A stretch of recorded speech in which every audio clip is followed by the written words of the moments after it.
Hola oyentes de Radio Cefrado. Hoy tenemos el gusto de tener en el estudio y en persona a una figura muy conocida en el ambiente del rock, de la radio del rock, de la prensa del rock, Adrián Vogel. ¿Qué tal? Hola, ¿qué tal? Muchas gracias por tenerme. Bueno, a pesar de que llevas muchísimos años en España, tú no naciste aquí, ¿no? No, nací en Bucarest, en Rumanía. Y después... De hecho, cuando vinimos a España, en Madrid, yo creo que éramos la tercera o cuarta familia rumana que había, es decir, que somos de los pioneros de la invasión rumana.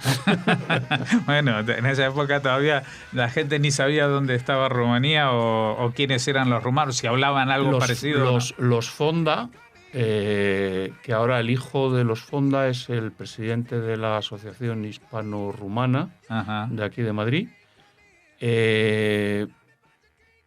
Una aristócrata por matrimonio, porque estaba casada con un varón italiano, Gri, que es la madrina de mi segundo hermano, la baronesa de San Just. Yo no sé si Vintil Aurea ya estaba aquí o vino después, que es un personaje muy importante en el mundo editorial español. Él fundó, junto con el entonces cura y futuro duque de Alba, Jesús Aguirre, que era jesuita, y el socio de Polanco, que tenía una librería en Santander, fundaron la editorial Taurus, y luego Vintil Aurea montó, que era novelista, montó una empresa de representación literaria, que fue la primera realmente profesional que hubo en España, y la gran Carmen Balcells aprendió el oficio con Vintil Aurea. Digo, eso es lo que yo recuerdo de rumanos. Bueno, si vamos a ir a este ritmo, no vamos a llegar a hablar de tu libro, ¿eh? Porque primero vamos a decir que estamos presentando un libro que se llama Rock and Roll, subtítulo, El ritmo que cambió el mundo. Y está presentado por Miguel Ríos y preludiado, pone aquí, por Igor Pascual. Y hay muchos comentarios por ahí que ya se han salido diciendo que este es el primer libro definitivo sobre la historia del rock en español, se puede decir. De un autor español, porque lo que ha habido... Hay traducidos. Claro, hay traducidos, hay dos yo creo que son muy importantes, que son el de Charlie Gillette, que yo creo que es el gran maestro que todos tenemos, y luego de Nikon, que el Saturday Night Fever es sobre un relato suyo, del de Nikon, que se llama como el estribillo de Tutti Frutti, Agua Bam Bum, que fue un libro que marcó mucho a mi generación, a la generación que en aquellos momentos estábamos haciendo las primeras FMs de rock en España, que, bueno, eran aquí en Madrid, ¿no? Onda 2 y Radio Popular FM. Y luego, pues hay distintos libros que se han ido traduciendo, y luego autores españoles, bueno, pues han hecho coleccionables en fascículos, reportajes en revistas, programas especiales de radio, programas de televisión. Sí. Pero así, cogerse y específicamente hacer un libro sobre cómo empezó el rock and roll en Estados Unidos y por qué en los años 50, que es lo que abarca el libro, es decir, que es un periodo muy concreto, porque claro, cuando hablamos de rock and roll hoy en día, que si no sé quién juega como si fuese rock and roll, que si la maratón rock and roll ya forma parte del lenguaje es coloquial. una palabra, exactamente, un adjetivo casi. Exacto. Y luego está otra frase que se usa mucho, es una estrella del rock o es una estrella del rock and roll. Bueno, es que eso es de los años 50, es que no podía haber estrellas del rock and roll antes de que surgiese el rock and roll. Y entonces yo trazo ahí un poco los orígenes de dónde viene. Hay un capítulo que creo que lo explica bastante bien, que se llama Los ritmos de la nación negra y las melodías europeas, en el que además trazo un paralelismo porque la comunidad judía en Estados Unidos fue muy importante en el nacimiento del rock and roll, como también lo fue en el cine, ¿no? Pero fue muy importante, y yo trazo el paralelismo entre ambas comunidades, por qué eso sucede en Estados Unidos y por qué se entienden tan bien. Incluso hablo de Atlantic Records. Yo cuando doy clases en la Carlos III, que estoy en un máster de Industria Musical y Estudios Sonoros, yo pongo un caso que es Atlantic Records, que es probablemente la compañía de disco más importante de la historia. Es la única compañía que ha sobrevivido a sus fundadores. Es una compañía que montaron un matrimonio judío, es decir, ya estoy metiendo en la ecuación una mujer, una empresaria. Ya es cosa rara. Claro. Entonces era un matrimonio judío y un musulmán, que también es raro de narices. Es raro de narices, pero ese musulmán antes había tenido otra compañía, ¿no? Sí, tuvo con otros judíos también. Pero claro, es que a mí me llamó mucho la atención ese capítulo. Los Ertegún. Los Ertegún que quieren hacer un concierto por primera vez de que haya músicos blancos y músicos negros. Claro, ¿no? porque estamos en un país segregado. Sí, sí, estamos hablando de principios de los 50, estamos saliendo a la Segunda Guerra Mundial, los negros fueron a la guerra, ahora dicen, oye, ahí estuvimos como todos y tenemos que algún derecho tendremos, ¿no? Pero no, el único lugar donde consiguen hacerlo es en una sinagoga, ¿no? Bueno, Sí, en un centro judío. en la comunidad, en el centro de la comunidad judía de Washington, ¿no? Y ahí los dos musulmanes organizan este concierto para blancos y negros, para integrar a los negros gracias a la ayuda de los judíos. Claro, y es un concierto de jazz que es de música negra, claro. Bueno, igual a los oyentes han relacionado o no, pero tu apellido Vogel... Es de origen alemán, por decirlo de alguna forma. Sí, pero... Que significa pájaro. Exacto. Pero tu padre sí era judío, aunque... Mi padre era judío, sí, de una familia judía. Que me imagino que habrán pasado sus historias durante la Segunda Guerra Mundial. Sí, pero curiosamente, siendo Rumanía un campo de batalla, porque primero eran los nazis intentando invadir la Unión Soviética, porque había petróleo en Ploeste, y luego eran los soviéticos persiguiendo a los nazis hasta Berlín. También pasaban por Rumanía porque había petróleo en Ploeste, y bueno, entre unos y otros secaron aquello, ¿no? Y bueno, pues en esa familia de las que sobrevivieron, pues era una típica familia numerosa a la época, creo que sobrevivieron de 7 a 8, mi tío Alfons, mi padre y Artur, 3 hombres. Ninguno de los 3 se puso un uniforme militar. Cuando llegamos a España, yo soy el último de mi familia que nace en Rumanía, y mis hermanos ya nacen en España, dictadura militar. Yo no hice la mili, inútil total. Mi siguiente hermano no hizo la mili, inútil total. Y el siguiente hermano, que es la oveja negra de la familia, se presenta voluntario. Y le dan excedente de cupo. O sea, que debe haber una fobia ahí. Una fobia innata de los... Ven el apellido Vogel y esto no sirve para... Nosotros volamos. No sirven para las armas, sirven para el rock and roll. Ahora, dime una cosa. Yo entiendo de que en el año 59 creo que salió tu familia de Rumanía. Bueno, 58. Es que mi padre era entrenador de fútbol. ¿Y por eso sale? Claro, claro. Ah, y va a buscarse la vida como entrenador de fútbol. En Israel. En Israel. En Haifa, concretamente. ¿Y qué era? ¿Con el Apoel Haifa o con Maccabi Haifa? Porque en esa época... No, eso yo no me acuerdo. Sé que era un equipo que estaba en segunda, ascendieron a primera. Ya, pero... Y luego ya vinieron a España. Ajá. Es que él y mi padrino, que luego ganó 2 Copas de Europa entrenando al Ajax de Cruyff, habían ganado el primer campeonato de Europa juvenil. ¿Quién es tu padrino? De Kovac, Stefan Kovac. Claro. Pista Kovac, que también es un apellido que no es rumano, como el nuestro de Vogel o Vogel. Que es alemán, sí. Claro, que son minorías dentro de una minoría, ¿no? Que es una cosa que yo compartía con Leonard Cohen, que él también es una minoría dentro de una minoría que es una mayoría. Un lío, ¿no? Porque él es anglófono en la zona francófona, que es minoría respecto a un país anglófono, ¿no? Y lo mismo pasaba, él era judío Cohen, en una zona católica en un país protestante, ¿no? Ajá. Claro, entonces siempre nos reíamos y siempre hacíamos estos paralelismos de cómo éramos minorías dentro de las minorías, ¿no? O sea que tu padre sale de Rumanía... Por el fútbol. Es fútbol. Que ganan el Campeonato de Europa Juvenil, el primero que se hace en la historia, en el año 56, que es el año que yo nazco. Y entonces, claro, te quiero decir, eso era un rara avis. En Rumanía en fútbol se podía hablar de otras cosas de Rumanía, en deportes, pero en fútbol no existían. Y todavía no había nacido Comaneci. No había nacido Comaneci. Y cuando ella vino a España, yo fui su traductor, por cierto. Ah, mira tú. Bueno, entonces están en Israel un par de temporadas. Sí, y luego ya venimos a España. Bueno, pero tú eras muy pequeñito, llegas a España con 4 años prácticamente. Yo llego a España con 4 años, efectivamente, 4 años y 8 meses, una cosa así. O sea, que ya, por ejemplo, se te ha ido el acento rumano, ¿no? No lo tengo. Nunca lo tuviste. No lo tengo. No, lo tengo. Evidentemente. Y de hecho también en el barco de Haifa a Barcelona perdí el hebreo. Solo me quedó una palabra que yo siempre pensé que era rumano, que era chicle, que es mastic. Sí. Y siempre pensé que era una palabra rumana y no, resulta que era israelí. Ah, ¿no? Eso te enteraste en un Eurovisión que había chocolate menta más. Exactamente. Ahí está. Pues mira, y aquí llegas en los 60, bueno, me imagino colegio, amistades, todo, te integras y vives en un país... Venías de un país donde también había una especie de dictadura, ¿no? Sí, pero yo de eso no me entero. Pero no te enteras. Y aquí vives... Bueno, me entero por mis padres, a medida que vas creciendo, ¿no? Y aquí creces, ¿tu padre entrena equipos importantes? No, al final no.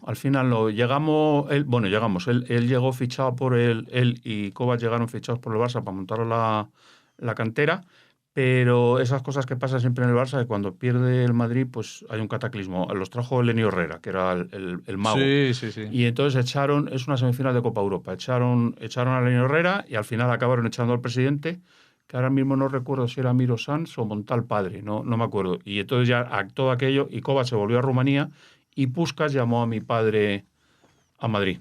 Claro, no me extraña entonces que tu libro anterior... Bikinis, fútbol y rock and roll. Bikini, fútbol y rock and roll. Claro, es que yo lo de bikinis y rock and roll sí que me parece que van juntos. Pero lo de lo del fútbol con rock and roll ya debe ser una cosa muy española, ¿no? Porque no es... No, mira, Elton John compró el Watford. Bueno, entonces es muy europea, porque en Estados Unidos el rock and roll nace y no saben todavía lo que es el fútbol. Sí, bueno, ahora ya lo saben, pero efectivamente, pero es una cosa europea. Rod Stewart es un loco. Mick Jagger no se pierde un partido importante. Y a mí me parece que tú, aparte de música, te dedicas también a... Te gusta mucho el fútbol, ¿no? Mucho. O sea que... Aunque he jugado al baloncesto, pero no al fútbol. No, eso, por la altura se puede saber esto, pero claro, defendiendo tanto la música negra, defender aquí la camiseta blanca, ¿cómo se compatibiliza eso? Sin ningún problema. Sin ningún problema. El Real Madrid ha sido tan integrador como el rock and roll. Hombre, claro. Además, el Real Madrid ha sido integrador por el éxito del club, tanto de sus secciones de fútbol como de baloncesto.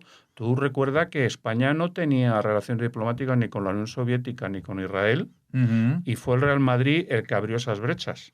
El Real Madrid de baloncesto, concretamente, se le prohíbe... en los años 70, me acuerdo. No, antes. En el 59, sí, al Madrid de baloncesto le prohíben jugar una semifinal de Copa Europa e ir a Moscú, y se monta un escándalo. Que luego, en el fútbol, eso ocurrió con la Eurocopa del 60, que luego al final acabó ganando la Unión Soviética, lo cual fue un error. Yo nunca he entendido que una dictadura militar se rinda antes de presentar batalla. Me parece que es un contrasentido conceptual terrible, porque además España de los 60... Pero eso lo leíste, porque a esa edad tú todavía no estabas... Hombre, claro. No, perdona, es que la siguiente Eurocopa se hace en el 64 en España y la final es España-Unión Soviética, y Unión Soviética defiende el título que ganaron porque España no se presentó. Ajá. O sea, te quiero decir, eso es... Sí. También he escuchado a Johann Sebastian Bach y no había electricidad en la época de Johann Sebastian Bach, ¿correcto? Correcto. O sea, es decir, que la historia está para algo, ¿no? Y luego las relaciones con Israel las fuerza el Real Madrid yendo a jugar la Copa Europa de baloncesto contra el Maccabi era. Sí. No había relaciones diplomáticas y eso crea una crisis. Por eso te digo que el deporte tiene un aspecto integrador, hombres, mujeres, razas, y aparte, si te fijas, los lemas del deporte siempre han sido eso, o han pretendido ser eso. Claro, otra cosa. Y política. A ver, vamos a ver. Nixon y los chinos. Ping-pong. Sí. Se llamaba la política del ping-pong, ¿no? Sí. Desde que siempre se usa algo. Mandela, en Sudáfrica, el rugby.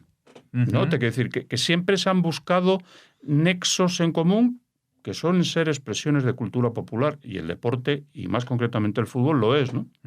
Pero Miguel Ríos jugaba con los veteranos del Real Madrid. ¿Ah, sí? No, esa no la sabía. Yo sabía, como él bien destaca en su prólogo, él dice el olor a acetato de los discos nuevos. Cuando trabajaba en la tienda. Cuando trabajabas en las tiendas en Málaga, creo que. Granada. En Granada. Almacenes Olmedo. Bueno, pues... el libro, yo creo que si alguien se interesa mínimamente por el rock and roll, o se interesó en alguna parte de su vida, yo creo que se va a sorprender de la lógica y la evolución que describes aquí. Y que pretendo que sea ameno. Es decir, porque una cosa es la información... Sí, no es un estudio académico con notas al pie que te vuelven loco y todo esto. Pero sí está muy vinculado el tema de cómo surge el rock también a partir de la emergencia de las necesidades de derechos civiles de los afroamericanos. Claro, ¿no? y derechos civiles de los afroamericanos, que solo hay unos blancos que los defienden, que son los judíos. Porque... los judíos en el sur de Estados Unidos estaban tan perseguidos y segregados como los afroamericanos. La diferencia es que los judíos, al ser blancos, no se les distinguía, y los afroamericanos, al ser negros, sí se les distinguía. Entonces hay una empatía. También es evidente que las condiciones de los guetos son similares tanto en Europa como en Estados Unidos. el Holocausto en Europa es una experiencia similar al de la esclavitud, es decir, eso crea traumas que tardan en superarse. Y luego, en la música popular o en la música en general siempre hay dos vertientes, que es digamos, la música profana y la música sacra, ¿no? Entonces, la música religiosa es muy importante en la formación de la música popular en Estados Unidos, lo que llamamos gospel para entendernos, ¿no? Sí, sí, sí. Pero el gospel en realidad es la letra. Es decir, que en vez de cantar al amor de una pareja o al amor platónico por alguien, es el amor divino, sí. Es el amor a Dios, ¿no? Llames a Dios como lo llames. Entonces, eso se produce en los templos y se produce en las iglesias. ¿Y eso de dónde viene? Viene del rey músico, del rey David, los salmos. Los salmos, sí. Entonces, los judíos cantan los salmos en versión original y los negros los cantan traducidos al inglés. Pero la raíz es común. Sí, aparte, si uno recuerda uno de los, por ejemplo, el gospel yo creo más conocido de Go Down Moses, ¿no? Let My People Go, que ya Paul Robson grabara, y después Louis Armstrong y todos estos, pues están hablando de lo que los judíos festejamos el mes pasado de Pesach, la salida de Egipto y todo eso. Moisés, la salida de la esclavitud es también la metáfora que eligen líderes como Martin Luther King para tratar de... Claro, en la música afroamericana, ahí en lo que es la música religiosa, hay dos aspectos más que llamarlo gospel, llamémoslo espirituales, hay dos aspectos fundamentales. Uno que es cantar a Dios y otro es las buenas noticias. Y las buenas noticias son la liberación de la esclavitud. Es decir, que ya de repente ese ser divino ya trae buenas nuevas, ¿no? Y ya es el optimismo y la alegría, ¿no? Pero el rock and roll ya es otra cosa. Porque claro, el rock and roll es profano, es totalmente pecador. Profano. Es como tú dices, aquí mencionas al rollover Beethoven, que la letra dice más o menos, revuélvete en la tumba. Y cuéntaselo a Tchaikovsky. Cuéntaselo a Tchaikovsky porque aquí empieza algo nuevo. Exactamente. ¿no? Y fíjate que empieza algo nuevo porque es por primera vez en la historia de la humanidad en el que se hace música para jóvenes. Y los jóvenes hacen música para los jóvenes, y los jóvenes se convierten en un mundo capitalista, que esto es muy importante, en la principal fuente de consumidores del mercado. Claro. Y entonces los jóvenes están creando puestos de trabajo nuevos, están consumiendo, están creando, porque hay guitarristas, hay baterías, hay autores, compositores, hay intérpretes, se está creando todo un engranaje. Eso es una revolución. Sí, porque antes tenías el jazz, pero el jazz no iba... más adulto. No iba dirigido a los jóvenes, aunque evidentemente en los bailes, en la época del swing, los que más se podían mover eran... Pero no eran adolescentes. No eran adolescentes, eran jóvenes ya que eran casaderos. Y universitarios mayormente, ¿no? Sí. Y hay este periodo de los 50 también es periodo, es una época en que se miran... hay muchos músicos que intentan superar lo que tú decías con el deporte, que intentan combinar. Antes hablábamos de esta iniciativa de hacer un concierto de los tipos de música distintos, pero después hay músicos como Glenn Miller que en su orquesta, por poner músicos negros, ya tiene cerrada la entrada en algunos estados, ¿no? En los estados más racistas del sur, ¿no? Exactamente. Y ahí emerge una figura muy importante que es John Hammond, al que tuve la suerte y la fortuna de tener de compañero de despacho cuando viví en Nueva York, que es el gran campeón de la integración racial. Y no era judío. Porque normalmente suelen ser judíos los que lucharon, y los abogados de los derechos civiles solían ser judíos. Él es el único que no lo es. Y dice mucha gente que él es anterior a Jackie Robinson, que era béisbol, es anterior a los boxeadores famosos, es anterior a los primeros baloncestistas, y él es el que desde los años 30 empieza a hacer eso. Y de hecho, su cuñado Benny Goodman, clarinetista, que es un instrumento muy judío, y Benny Goodman lo era, integra ya músicos negros y sabe que eso le está cerrando las puertas del mercado de sur, a lo que eran los circuitos de actuaciones, ¿no? Entonces, todo eso empieza a crear ejemplo, y también los músicos negros, los directores de orquesta negros, empiezan a contratar músicos blancos. Es decir, eso se empieza a convertir en una ola imparable. porque la música es lo que tiene, ¿no? Sí, Es sí, sí, el sí. healing power, ¿no? O sea, cicatriza, cura, Lo que pasa sana. que de alguna manera también el rock and roll es la versión blanqueada, ¿no? De las músicas del rhythm and blues, de lo que se llama race music y todo esto. Rock and roll en realidad era Digo, una etiqueta. el rock and roll de Elvis, por ejemplo. Pero es que Elvis era un blanco que cantaba negro, igual Ujú. que Chuck Berry era un negro que hacía country. Sí. Es decir, porque usaba las melodías de los Apalaches, que son las comunidades donde nace el country, ¿no? Rock and roll era lo que usaban los discjockeys en la radio de Estados Unidos para no decir que estaban poniendo rhythm and blues. O para no decir que estaban poniendo rockabilly. Es decir, para quitar un poco esa imagen de forajido, esa imagen peligrosa que el rock and roll tiene. O sea, decir, porque luego al final también los excesos forman parte de la historia y la leyenda del rock and roll. Entonces, Claro. pero antes de que eso ocurra, ellos ya estaban quitando un poco para no crearle problemas a los chavales en sus casas, con sus padres. Tengo que hacerte una pregunta. El rock and roll, igual cronológicamente ya se escucha en España antes, pero ¿cuándo se produce este fenómeno trasladado aquí en este país? O sea, cuando... Eso es un poco lo que trata el libro anterior, Bikinis for Rock and Roll. Es difícil establecer una fecha exacta.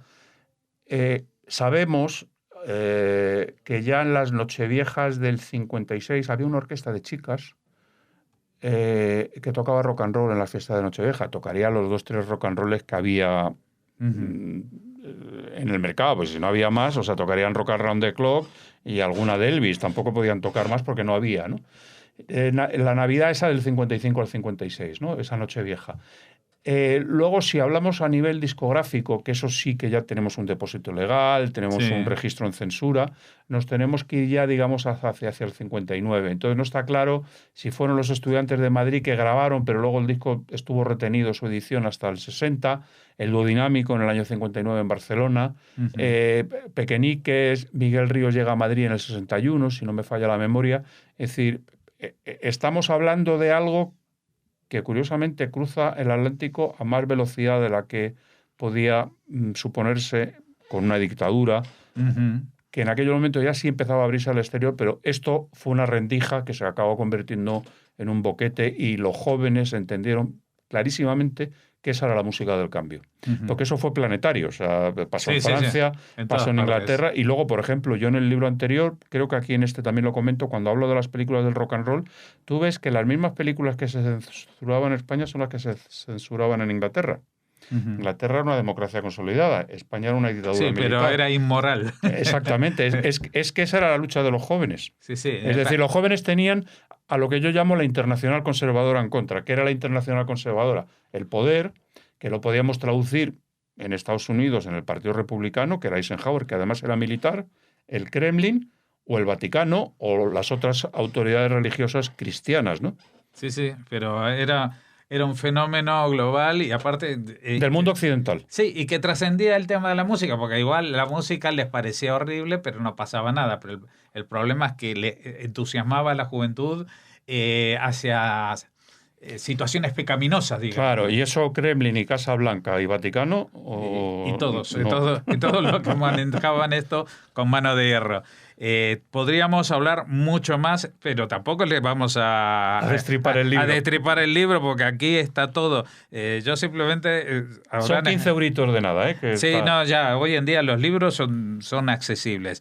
Lo que quería decir es que todo esto que menciona Adrián Vogel, que lo saca aquí, de la importancia de los judíos, parece que es porque es una radio judía, pero el preludio de Igor Pascual, que es un músico asturiano aquí, de pronto, a pesar de que es muy breve, dice, y me llamó muchísimo la atención la importancia de los judíos en la génesis del rock and roll, porque claro, uno dice rock and roll, los personajes conocidos, todo esto, pero tú... Claro, pero es que los personajes conocidos es que Jerry Leiber y Mike Stoller, que son los compositores más importantes del rock and roll, compositores no intérpretes. Sí, compositores. Porque Chuck Berry era compositor e intérprete, ¿no? Jerry Leiber y Mike Stoller eran judíos. Es decir, estamos hablando del rock de la cárcel. Estamos hablando de Hound Dog, el primer número 1 de Elvis Presley. Son ellos los autores, ¿no? Entonces, todo eso. Y todo lo que hemos mencionado en la parte de productores. De compañías independientes. Y compañías independientes y gente que, como citabas al principio, ¿no? Que al igual o en forma paralela a lo que se hacía en Hollywood cuando surgió la industria del cine, de que vieron una nueva industria, pues aquí la industria discográfica no era nueva, pero el género sí. Claro. Y vieron que esto era... Y las barreras de entrada eran más asequibles que las del cine. De hecho, el cine ya las barreras de entrada eran altísimas. Claro. Porque ya estamos en estudios. Y ya estamos hablando de superproducciones desde hacía décadas, ¿no? Sí. Y era... Bueno, aquí es muy gracioso cuando... Yo tampoco quiero destripar mucho, pero cómo se montaban los primeros estudios de grabación que eran...